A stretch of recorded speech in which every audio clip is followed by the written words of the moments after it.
Welcome to Becoming PowHERhouse, where we discuss the tough lessons I've learned while taking my two companies from negative revenue to over 7 figures. We'll talk about the raw and vulnerable truths about being boss, as well as tips and strategies you can implement immediately for better business results. I'm your host, Nicholle Overcamp, the founder and CEO of Wilcox Financial Group and PowHERhouse Coaching. You can see links and other resources in our notes. Don't forget to head over to PowHERhousemoney.com to grab your free PowHER bundle for business and subscribe to our newsletter.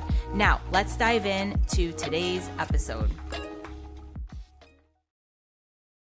If you're interested in learning a couple of tips about how you can ensure that you're always taking in clean air and removing mold toxins from your home and workplace, this interview is for you.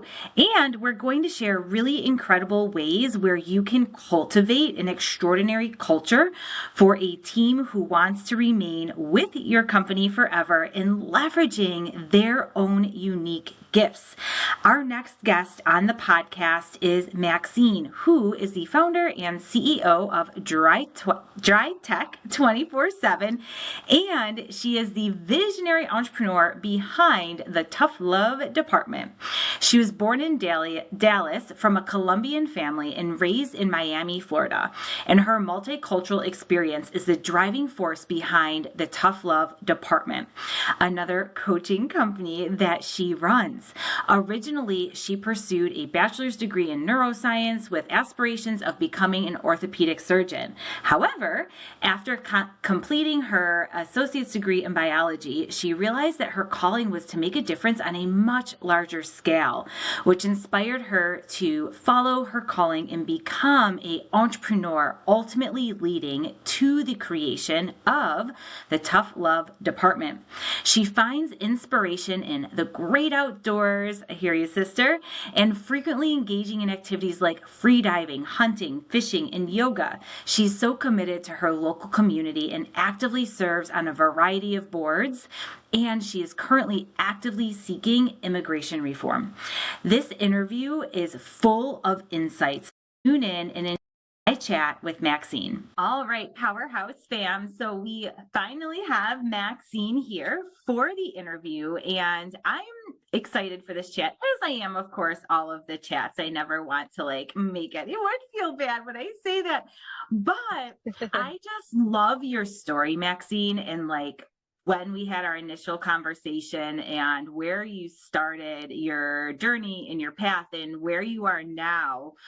Saying it out loud, it doesn't really sound like it's much related to where you started, but it is. It deals with health. So number one, welcome. And number two, I'd love for you to just give a little bit of a background on your journey. Oh my goodness, thank you so much for having me. I'm honored to be here, Nicholle, and sharing with your PowHERhouse fans. So my name is Maxine. I am the owner and operator of Dry Tech 24/7, which is a restoration company. Like you said, a not so direct path journey from having started as a neuroscience major with the intention of going to medical school. But as the long story short, what I've learned is that clean air is not a right. And I've learned so much about how we breathe really affects our health. And now I'm able to bring wellness and health to people in a completely different way than I had expected. So here we are. Isn't that how it always happens, and actually I'd love for you to talk a little bit about that too, and kind of how you got into it, because and even personally speaking, I've had so many clients who had been poisoned by mold or really ill for a long time, and they went through the traditional medical cycle of, I'm so sick, nobody could tell them why, and a few of them were like, I feel like a lunatic, I think that everyone is thinking that I think there's something wrong with me, but there's nothing wrong with me. And it really, a couple of them, it took such an extraordinary amount of time to even get diagnosed properly. And who they had to get diagnosed by wasn't somebody in traditional medicine. It was more of a holistic practitioner. So just as it'd be helpful if you could, like a little background education on this, because what I have also found is that it's something that so many people actually aren't aware of, and even the toxins that we can breathe in, and what to know about too, and some symptoms, because again, it's one of those things that of course normal doctors don't talk about much, but we all need to know about it. I couldn't agree more. And it's actually one of the reasons I'm sitting outside is that I had mold toxicity also. So I had to learn about it personally. And I choose to breathe fresh air as much as I can. And that happened, this is a really new industry. Mold industry didn't really start to become building science until we started putting air conditioning units everywhere. So in place, people used to think it was a tropical problem, but it wasn't until tourism happened and we could travel around the world so easily that we put air conditioning units in old buildings that never had it before, just to make people more comfortable. Mm-hmm. But indoor air quality isn't taught to HVAC contractors or mechanics. They know how to fix the actual units that are operating, but they don't necessarily understand the quality of the air that's passing through there because it's not taught. So same thing for doctors. It's not that they don't want to help you. I'm sure that they're mostly well-intentioned, but building sciences and medical sciences haven't caught up with what is really a relatively new industry. So when I went through it, my symptoms were different because I think I had the baseline exposure because of my work. So I didn't have your typical things like sneezing, coughing, headaches, things like that. I was just exhausted all the time.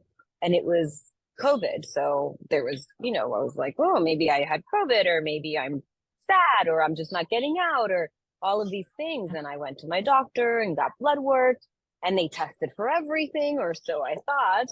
And they're like, you're the healthiest person we've ever met. We don't know what's wrong with you. You probably are, premenopausal. Let's put you on hormones. And I was like, yeah, that's not the route I'm going. So fortunately, I have a functional medicine doctor that happened to also be my free dive instructor. So he knew me in a more athletic, outdoorsy sense. And he was like, no, Max, something's not right. Yeah. He knows I free dive and I love to be outdoors and I always have lots of energy. So for me to be sleeping 10 hours and still need a nap, something wasn't right. And I was seeing someone at the time who was like, I don't know how to tell you this, but you smell like mold. I was like, all right, this dude is just going to say anything, right? Like you just, these guys will make up anything to get out of something, right? Yeah. So it's like, well, let's hear this message. Okay. Maybe he's crazy, maybe, but I've been working in the industry. Maybe he's right. And fortunately, my friend, Dr. Sands in Lighthouse Point, who I credit him with helping me write the protocol and we've been able to help other people with, he ordered the tests that I found, blood and urine, and sure enough, tested through the roof on all sorts of types. Because at the time I was traveling all over the world. And most countries, like our own, most states don't regulate mold. So it didn't matter if I was staying in a hut in Africa or a palace in India, almost all of them had some kind of microbial growth. And it, through my work, I was breathing it a little bit, but sleeping in it was really what changed my health. And I couldn't overcome it. So fortunately with him, we finally found the source of what was happening. And now we've been able to figure that out for people. But I spoke to a doctor the other day who specialized in infectious diseases, and she's like, I gotta tell you, when people come to us with mold, we put them in the crazy category. So it's so true that it just hasn't caught up with medical sciences. And it's starting to, because of the awareness and having these conversations. And, 3 years from now, we're going to laugh at the things we didn't know today. Right. Right. Right. And I think we forget it is the practice of medicine and then the power in just being your own advocate and knowing that like, hey, if something's not right, let's keep asking questions and figuring it out. Right. So and so you did test to find this out with your practitioner. And so your company then would come in and remove the toxins. Is that right? Yes, we would do testing and remediations for water, mold, fire, and crime scene cleanups. So we would do pathogen cleaning or uh, mold removal and everything in between. So we would test it and write protocols. And now that I'm no longer in operations, that's more what I specialize in: are expert witness work, peer reviews, and writing protocols. Yeah. And I kid around and say that, not so kidding, that if people remembered to change their I would be out of a job. Mm-hmm. Yep. So, and so with that too, like when you're, and I'm just curious now, and I'm sure everybody listening is too, so why not take advantage of your brain? Would you say it's also a good best practice for your house or your office space on some kind of cadence, Max, where you would recommend someone just have everything tested? Um, you don't know what you don't know, Yeah. so it never hurts.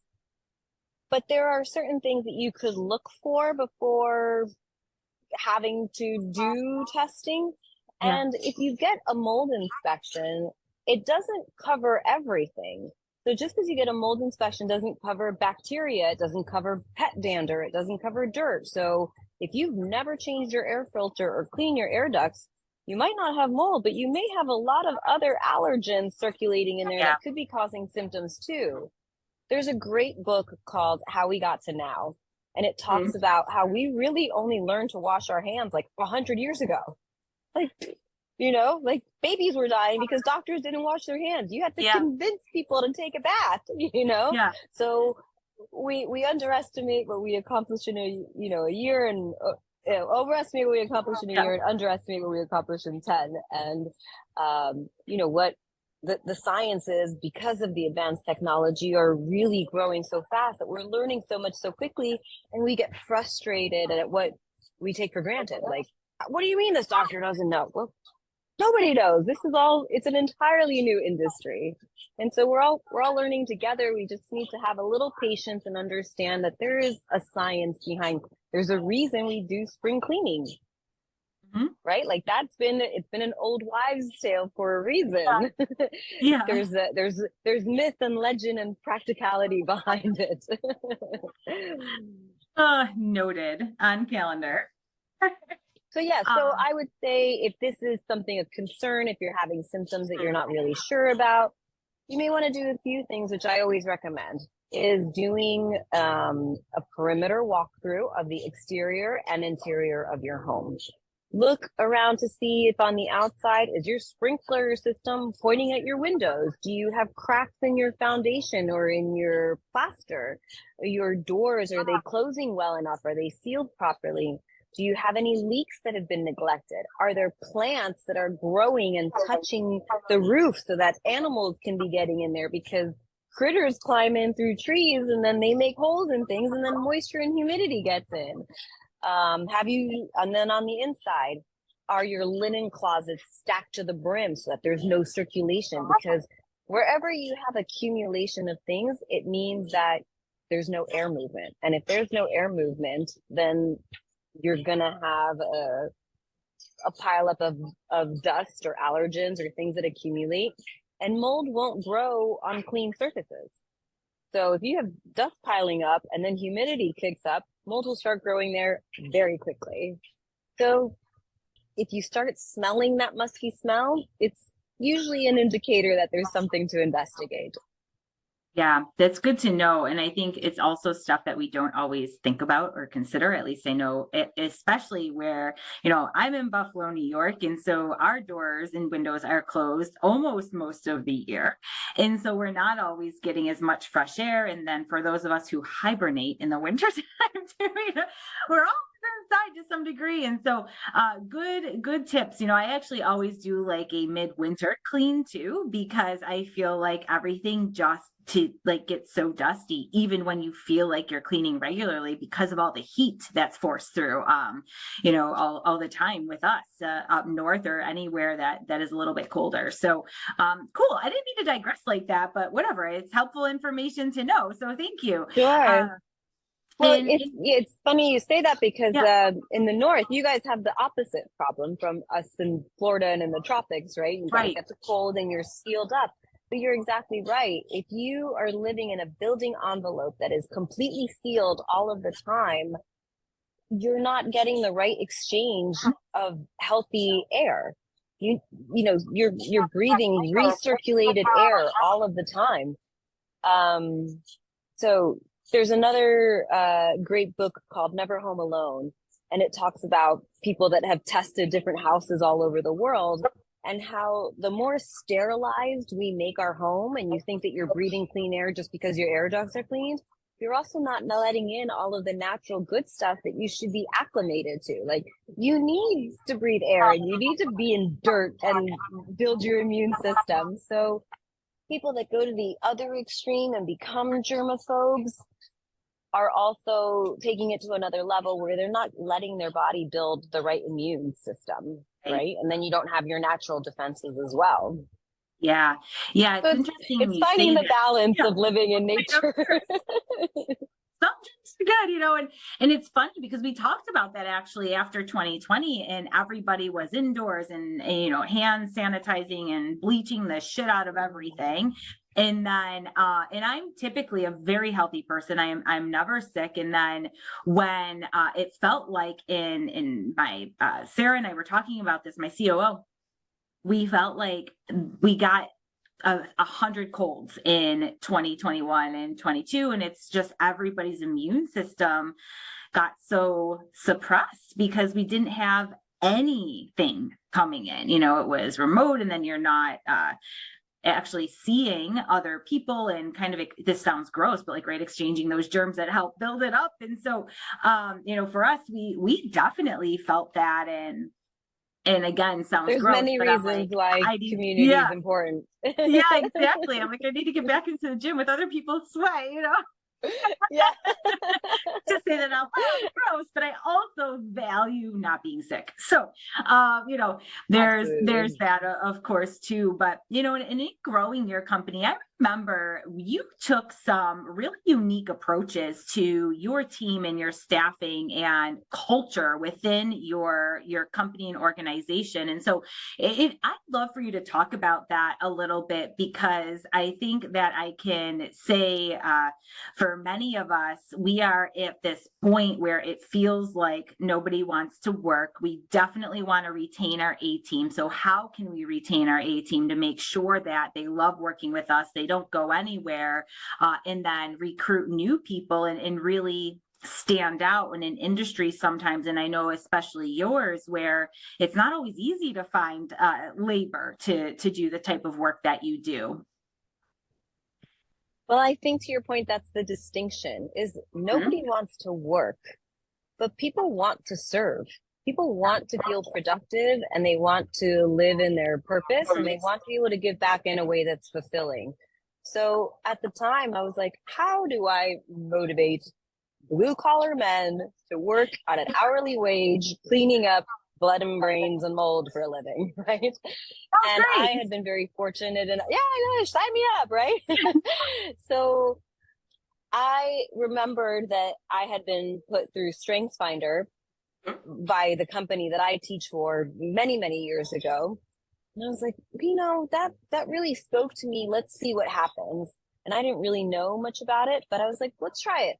So I put my team through StrengthsFinders. And if you're not familiar with it, basically what it does is you put you through like a 15-20 minute interview. And by the outcome of it, you have a list of all of your core values and strengths. So there's no wrong answer. And it Yeah. doesn't tell you anything that you're not doing right or doing wrong. It just tells you in what your almost your zone of genius, right? Where you like to thrive. And what I saw was that I could appeal to them to motivate them internally. And then what I did was juggle them around where they could thrive. So I had a technician that then I put into sales, and he was amazing, right? So it wasn't that he was unhappy as a technician, not because he was working as a technician, but because he wasn't using the capacity of his powerhouse, right? Yes. And that that was a game changer, because for a lot of people, especially in this sort of demographic, my guys were, single blue collar dads. They had Mhm. never given the opportunity to self reflect. They'd never been through like therapy or, Sure. had the chance to like get to know themselves. They're like, all right, I barely made it through high school and I got to get a job and figure out what's next and pay bills and, kids and this and that. And somebody took the time to get to know them and showed them the characteristics that they could get to know and like about themselves. And that was such a game changer. Like you could see them read their results and light up, right? That, That's oh really my God, cool. that's me. Yes. And then one beautiful thing that we did was I had all of my technicians, I had all of my salespeople pitch my technicians. This is what we promise our customers, right? And then we reversed roles and we had our technicians walk our salespeople through Hmm. what a day in the life is like. And you're like, Yeah. guys, you are pitching this, but you need to know what they go through and what we're promising and why they are so good at what they do. And it built a level of respect for each other, Mhm. appreciating each other's roles. Like you're not making money if you're not making money, right? We rely on Yeah. each other. And we had a day of interaction, and then we printed out everybody's core values with no names on it. And they had to guess whose was whose. Without a doubt, across the board, they were able to recognize whose was whose just after a day of getting to know each other, because we are what we are, right? We can't Yeah. fight it. And then when we embrace it, then we can really thrive in what we're passionate about doing. So they're not going to have the same goals or the same mentality as you, as the entrepreneur, as the CEO, but their goals are just as important to them in their life. So in our morning meetings, you would have, safety meetings and, what's going right, what's going wrong kind of thing. And we would have weekly meetings and monthly meetings on their goals. And it could be something as simple as, I'd like to lose 10 pounds. I want to quit smoking cigarettes. I hope to, save enough money to propose to my fiance. And then sure enough, we built such a culture where they were each other's best men. That's what we were building camaraderie in a place where, God, like, who looks forward to a day, doing what we do? But Yeah. they did. I had 10-year retention with my people, and I was blessed to do it. And we still have communication. We still exchange, holiday greetings and birthday greetings, and I'm very proud of how they have built themselves up from that.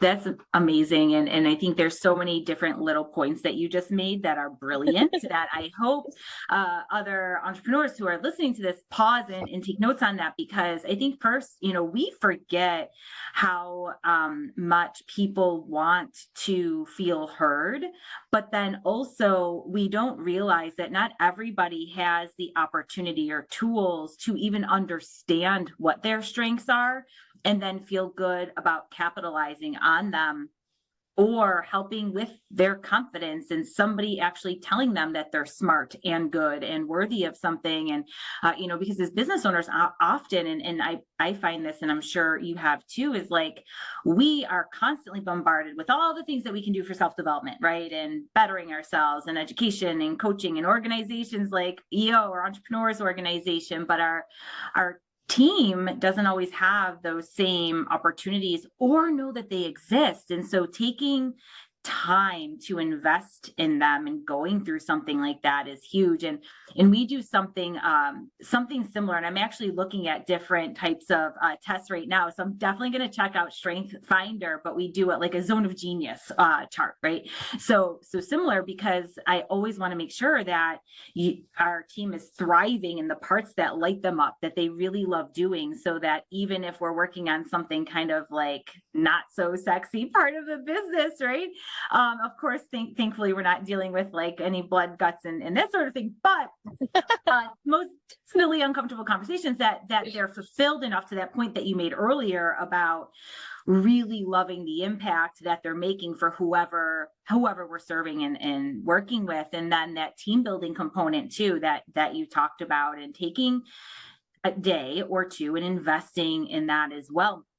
Like, how many times have you said, or who's listening, like, wow, I should do this, but you never actually blocked the time because you didn't want to prioritize it over revenue generating days, or just being busy within the company, but how valuable that is. So I love that you did that and allowed them that ability to get to know one another, because I think too, and I'm curious if you found this, if in doing all of those exercises, you found that it helped with additional accountability. So for example, if they knew that they weren't feeling, top notch, or maybe they had a rough night, that they still showed up to work because they didn't want to let their calling down, versus maybe just calling in because they weren't feeling 100% that day because they drank too much the night before or whatever, so lame example, but hopefully you get my point.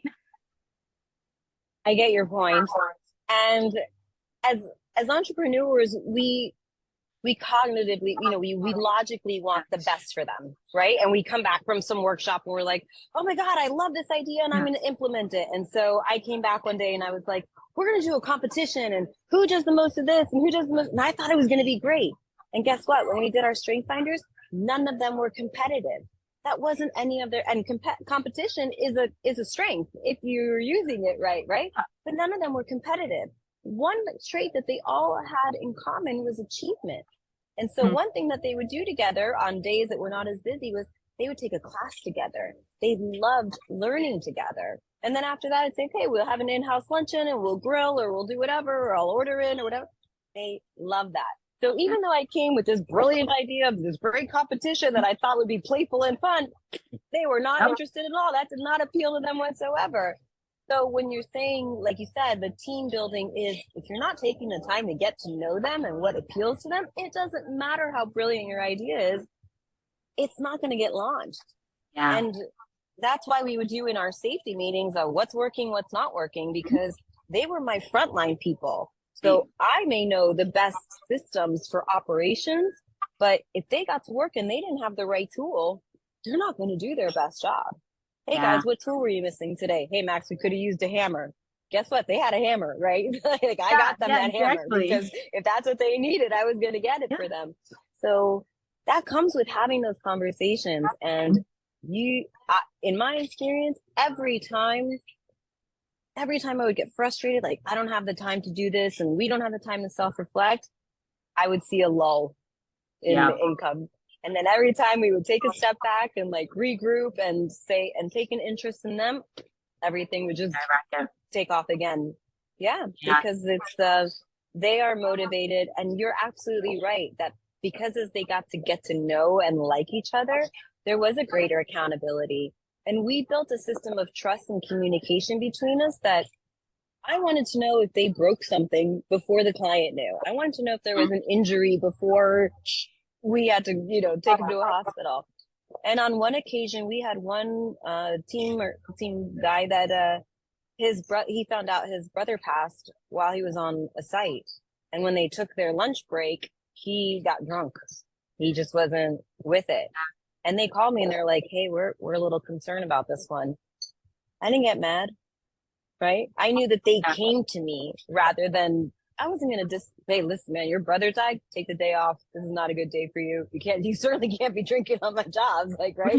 That's not going to happen. But there was a level of understanding, camaraderie, communication. And rather than trying to hide something or discipline him, knowing that I took an interest in him and gave him the day, he was able to, readjust and come back to work with a better mindset. Yeah. And knowing, and from then on, that builds, you take an interest in them and it will build a level of loyalty that is, it's incomparable. Yeah, absolutely. And I'm just thinking like that is the ultimate respect on both ends, right? To be able to give you that full transparency because you made them comfortable and gave that permission to always come to you with everything. So you're not the last to know, because that is the worst feeling, is to be the last to know with whatever is going on in your own company, right? I mean, I've certainly been there and it was painful. It was a painful lesson to learn in changing how we do some of these things. And so that's incredible. I love it.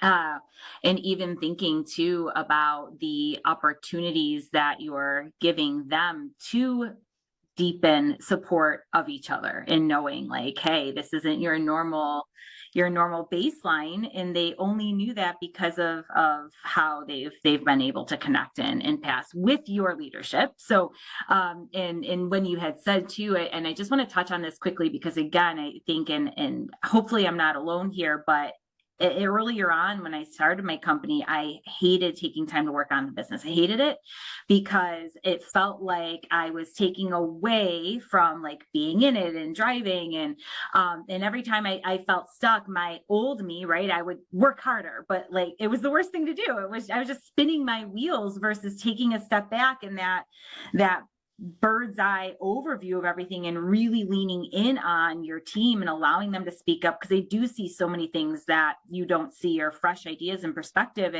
And sometimes that feels like a step back because you're not being quote unquote productive, but it is, to your point, like the most productive thing that you can do if you need to get unstuck and really think about how to either, whether it's a pivot that needs to be made in business or a reinvention or anything. And sometimes it's just a couple little tweaks, right? That need to happen, and you just didn't recognize it when you were in the grind of things. So It was a great turning point in my yeah. mind to to see how working on it was a bigger investment, in that every time I've given back, it has always come back.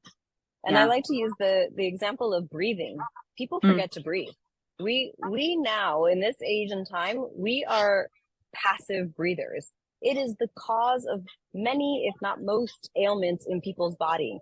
And part of that happens because you don't release enough oxygen, right? It's not the breathing in, it's the exhaling that yeah. lets all the fresh new oxygen in to fix what's going on. So if you're not giving, then there's no room to receive, right? There's an ancient, like Egyptian tradition that every time before you go into a business meeting, you should plant a seed or release an animal or donate or give back in some way. Because if you are giving, then you are open to receiving, because that's how we serve. So you have to be giving all the time, and working in it and working hard is not, Yes. that's not the driver. No, I that's the break. right? Yes. Oh, the things I've learned, right?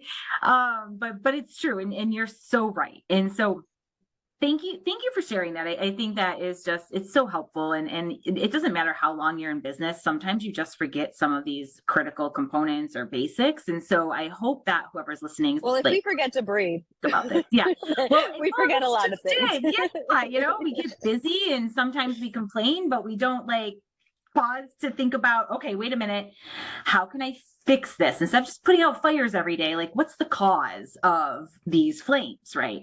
And of course, business, personal life, health, always, and women probably more than men forget about their own health, which, hey, like if your business isn't working well, your health is probably to some point also compromised, right? I find that they all go together so much more than we probably like to give it credit to. So, in We are our own bottleneck. Yeah. yes, our I'll own give you one worst quick enemies. funny anecdote that Sure. that my sister shared with me.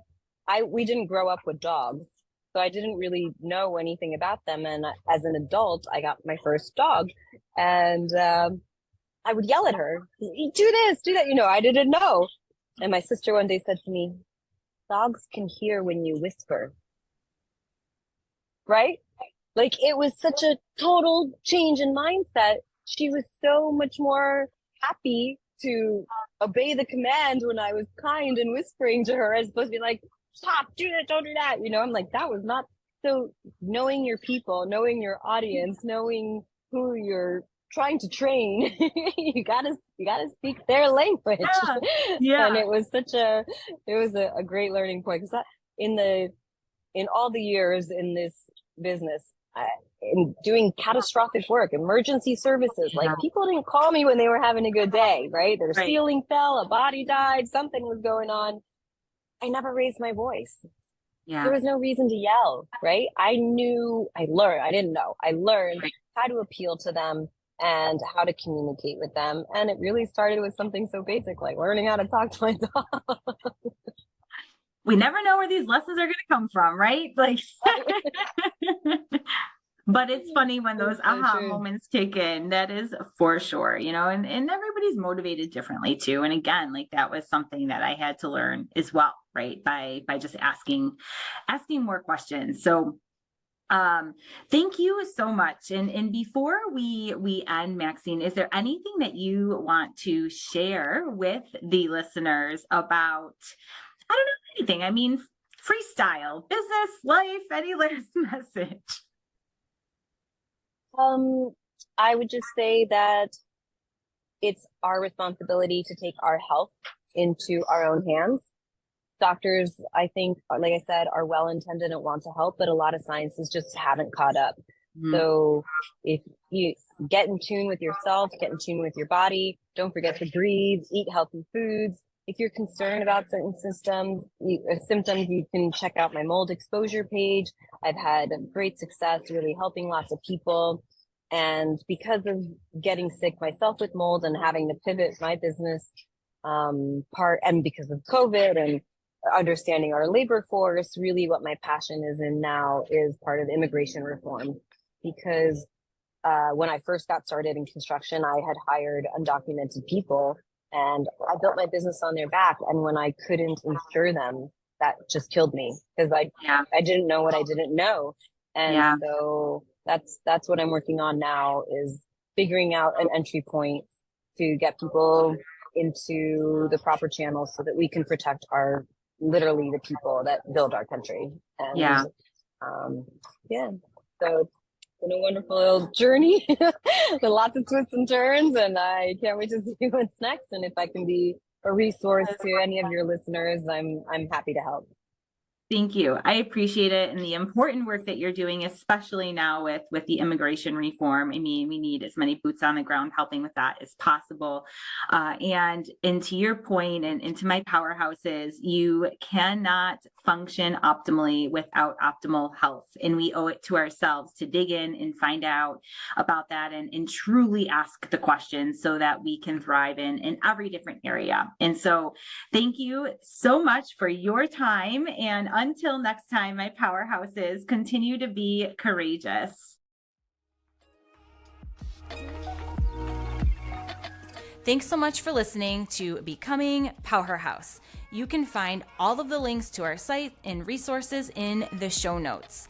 Let's connect on Instagram at PowHERhouseMoney, and don't forget to subscribe to our newsletter at powerhousemoney.com.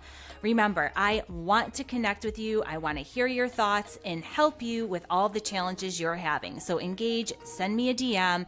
And of course, if you're loving this podcast, let us know and go ahead and hit the subscribe button and leave a review.